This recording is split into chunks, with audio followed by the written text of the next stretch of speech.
PM Modi के साथ शिक्षा मंत्री रमेश पोखरियाल निशंक की बैठक हुई। बैठक में सीबीएसई बोर्ड परीक्षा को लेकर बड़ा फैसला लिया गया।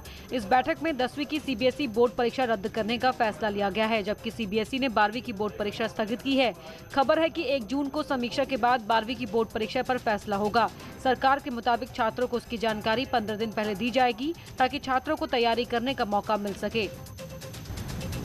बैठे और उनका जो मार्गदर्शन मिला छात्रों के हित में, क्योंकि हमारे लिए सबसे महत्वपूर्ण छात्र की सुरक्षा है और उसकी रक्षा है और उसके बाद उसका भविष्य। प्रधानमंत्री जी का विस्तार पूर्वक उनके साथ संवाद के बाद उच्च स्तरीय अधिकारियों की उपस्थिति में प्रधानमंत्री जी का जो मार्गदर्शन मिला है, उसके आधार पर हमने जो ये हाई स्कूल है इसकी परीक्षाओं को, वर्तमान में होने वाली परीक्षाओं को, इसको निरस्त कर दिया है। उनको जो तनावग्रस्त चल रहे थे वो तनाव मुक्त रहेंगे और एक उनके पठन पाठन की प्रक्रिया में उनको आसानी होगी।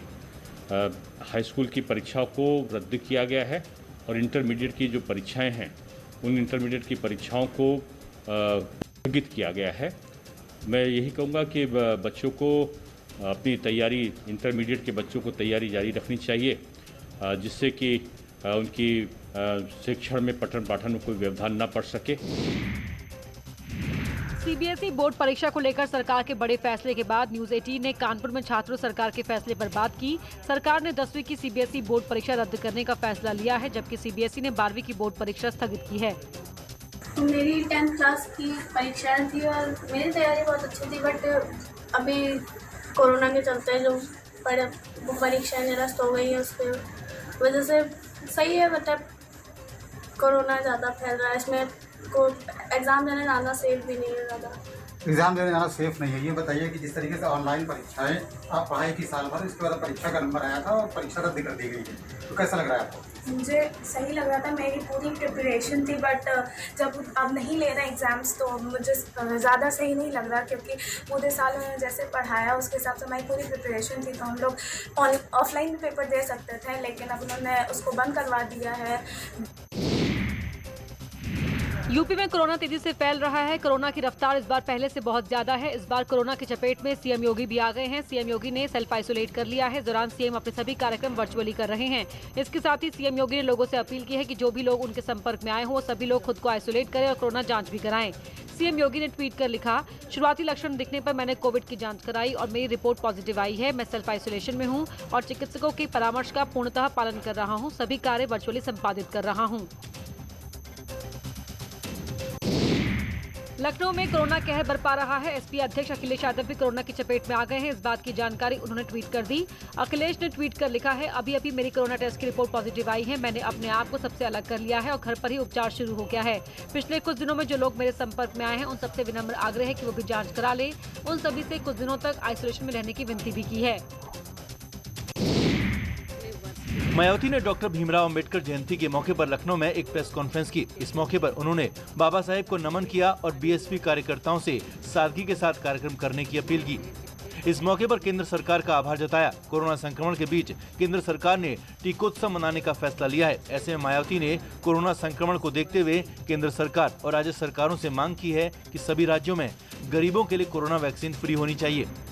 पूज्य बाबा साहब डॉक्टर भीमराव अंबेडकर जी की जयंती है और इस मौके पर पिछले वर्ष की तरह इस वर्ष भी कोरोना प्रकोप के चलते तथा सभी सरकारी नियमों का अनुपालन करते हुए पूरे देश में बीएसपी के लोग बहुत ही सादगी के साथ इनकी जयंती मना रहे हैं।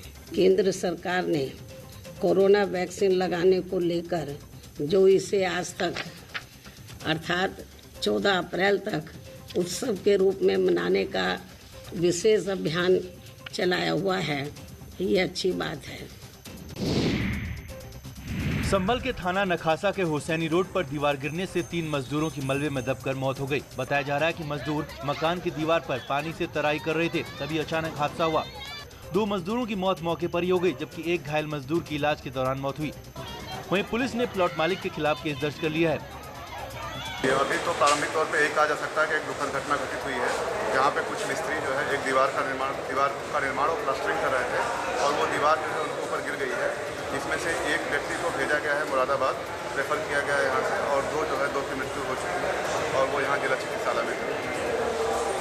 किसके यहाँ चल रहा था काम? अभी पूरी डिटेल जानकारी ली जा रही है, अभी तो इनका उपचार कराया जा रहा है, उस पर हम लोग आगे बाकी चीज़ें रहेंगी। यूपी में आज शहर शहर आग का तांडव दिखा। कासगंज में गेहूं की खड़ी फसल में भीषण आग लग गई। 200 बीघा गेहूं की फसल जलकर राख हो गई। इटावा के कोतवाली थाना इलाके में भी एक वकील के ऑफिस में आग लगने से लाखों का नुकसान हो गया। उधर बुलंदशहर के सियाना कोतवाली क्षेत्र के बुलंदशहर मार्ग पर तेज रफ्तार दौड़ती कार अचानक आग का गोला बन गई, जिसमें ड्राइवर भी झुलस गया। यूपी के सीतापुर में दुकान के बाहर गैस सिलेंडर में आग लग गई। कड़ी मशक्कत के बाद आग पर काबू पाया गया। मुरादाबाद में कोतवाली के रहमत नगर कॉलोनी में बिजली ट्रांसफार्मर में अचानक आग लग गई। ट्रांसफार्मर पूरी तरह से खाक हो गया। फिरोजाबाद में एक कांच के गोदाम में भयंकर आग लग गई। 4 दमकल की गाड़ियों ने आग पर यहां काबू पाया। नवरात्रि के दूसरे दिन मंदिरों में भक्तों की भारी भीड़ देखने को मिल रही है। चित्रकूट में नवरात्रि के दूसरे दिन देवी मंदिरों में भक्तों की भीड़ जुटी। आज मां की ब्रह्मचारी रूप की पूजा होती है। जिला प्रशासन ने देवी मंदिरों पर कोविड-19 के नियमों का पालन करते हुए मंदिर में 5 श्रद्धालुओं के प्रवेश करने के आदेश दिए हैं। लेकिन बावजूद इसके शंकर बाजार चौराहे में स्थित काली देवी मंदिर में कोविड-19 के नियमों की जमकर धज्जियां उड़ाई गई। आज जो है देवी माँ का दूसरा दिन है और ब्रह्मचारिणी स्वरूप में जो है माता का पूजन किया जाता है। इस पर जो है माताएं बहनें जो है सौभाग्य की रक्षा के लिए जो है देवी माँ को सुहाग का सामान इत्यादि जो है अनेकों प्रकार के से जो है पूजन करती हैं, जिससे जो है पति दीर्घायु हो और घर में सुख समृद्धि आए। ये जो है ब्रह्मचारिणी के पूजन का जो है महत्व जो है बहुत बड़ा है। नोएडा के दादरी थाना पुलिस ने 2 दिन पहले देर रात मंदिर में हुई चोरी के मामले में सफलता पाई है। पुलिस ने 2 लोगों को गिरफ्तार किया है। आरोपी मंदिर की दान पेटी में रखे रुपए चोरी कर रफू चक्कर हो गए थे। मामला सीसीटीवी में कैद हो गया था।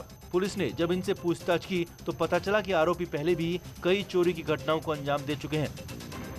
आमका रोड पे एक मंदिर से दान पात्र को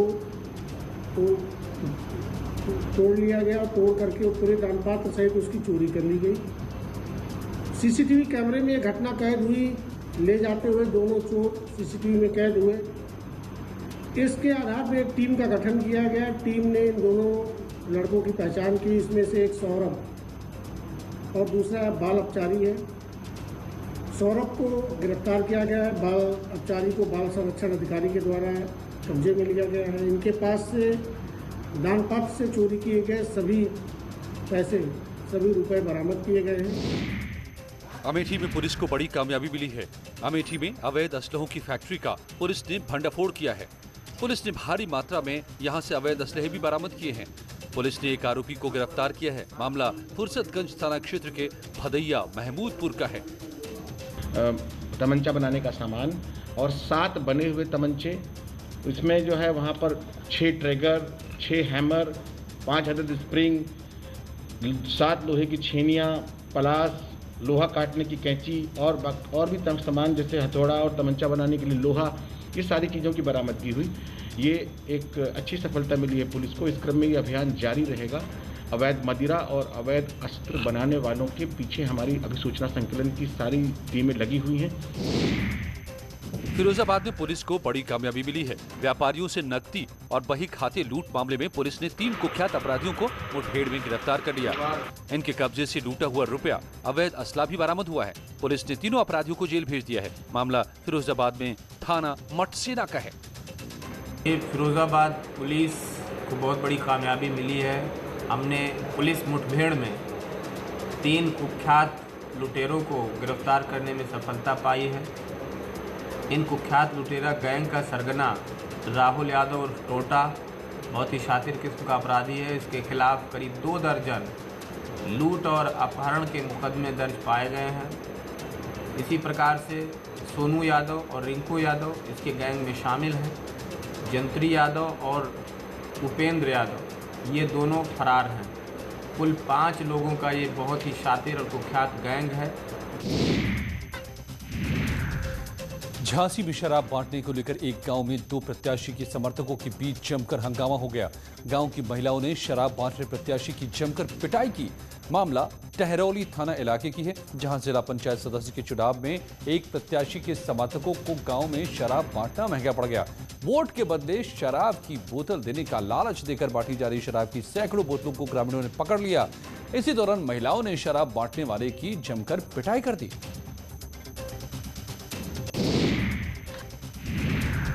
झांसी में पंचायत चुनाव से पहले प्रधान पद के प्रत्याशी ने मतदाताओं को वोट के बदले मुर्गे बांटे। मामला गुरसराय थाने के गमे ग्राम पंचायत का है, जहां प्रधान पद के एक प्रत्याशी गणपति प्रजापति ने लोगों को पोस्टर के साथ गांव जिंदा मुर्गे भी बांटे। पुलिस ने प्रत्याशी के खिलाफ केस दर्ज कर उसे गिरफ्तार कर लिया है। क्या क्या मिला है छोटू?